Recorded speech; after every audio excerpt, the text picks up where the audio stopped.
Eto nga yung unang araw ng aming paggawa ng CR na kung sana ito ay may deliveries.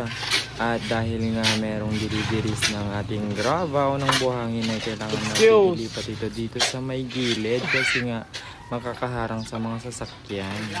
Kaya naman para mas mapadali at para hindi rin ito balakid sa aming mga sasakyan ay talagang pinagilad muna natin ang mga kagamitan.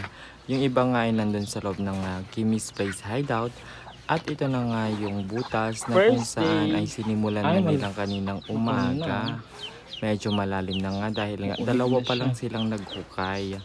Actually, iniisip ko nga kung kakayanin ko ang gastos pero sige, At push andito na rin lang. yung mga gamit. Kakayanin yan at least one project a month, diba? Salamat!